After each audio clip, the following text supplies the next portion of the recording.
Good afternoon, CFM. This is Coach Matt with our Monday workout. We're going to do a benchmark today called Fight Gone Bad. Fight Gone Bad is not just a test, it is also a fantastic workout. So whether you've done it before a bunch of times or whether this is your first time doing it, it is a wonderful workout to do. If you have done it before, it's a couple methods to approach it. One would be to do exactly what you've done in the past so you can objectively compare your previous performance to this performance.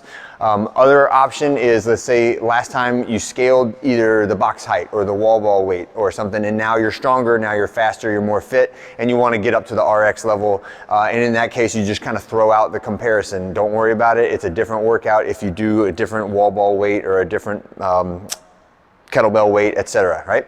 But anyway you slice it, it's going to be 5 minutes of work followed by 1 minute of rest, repeated 3 times. Right? So let's go into the warm up first, and then we'll get to the workout details. We're going to start with 3 rounds through of the following little body weight complex, and then after we do the general warm up, I want you to move into the specific warm up, which is where we will do actual reps of each individual exercise and practice and setup. Okay, so 20 reps of a jumping jack, so just bouncing on your toes.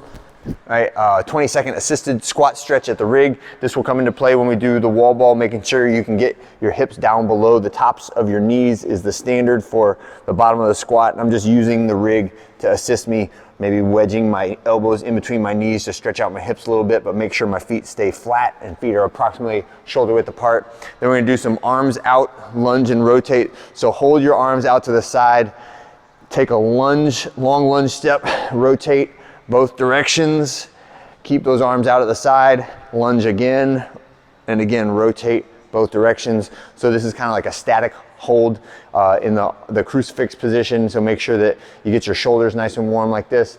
Next, we're gonna go push up to down dog. So again, these can be nice and easy. If you can't do a perfectly strict push up and you need to use your knees a little bit like that, that is totally fine. Shrug back into that down dog position, and then just some walking toe touches to loosen up the hamstring and the hip flexor.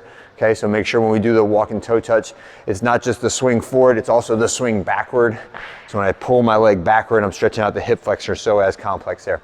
All right, when we are done with that, we're gonna move through the 5 different stations of the workout and perform test reps of each exercise.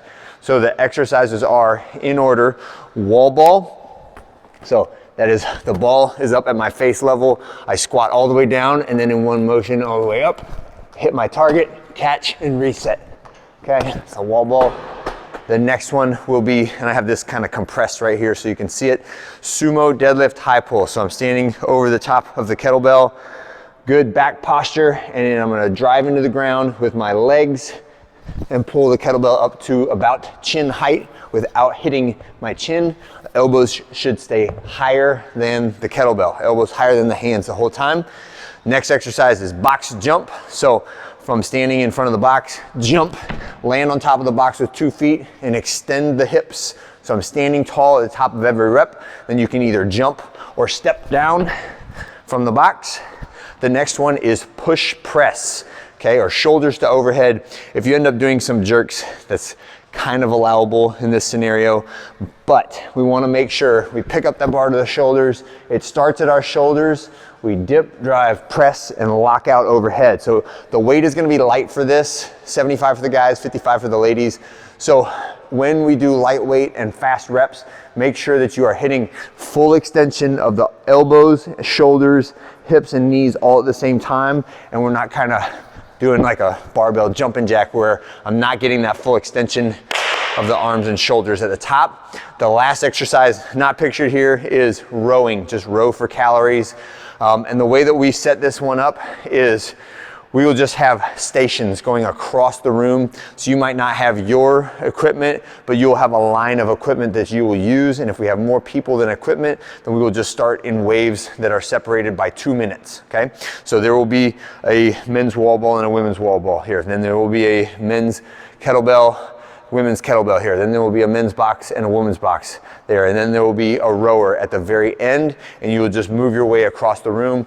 There will be a minute of wall balls for as many reps as you can get, then a minute of sumo deadlift high pull, again, as many as you can get, then a minute of box jumps, then a minute of push press, then a minute of rowing, and then a minute of rest. And the minute of rest will feel like about 15 seconds. Okay, so make sure that while you are resting, you're also meandering your way back over to where your wall ball is. Sit down, get a drink of water, and then be ready to go on the 6-minute mark. Okay, so it is 3 rounds through.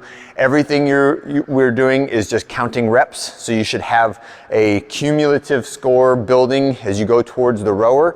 As you get off the rower, that's when I would write down your round score while you're resting, and then come back over and get in line for the next round. All right, and that is it for today. It's not a long workout, but it is a very high intensity workout, and it will definitely tire you out. All right, that is it for this Monday. Have a great one, and I'll see you guys on Tuesday.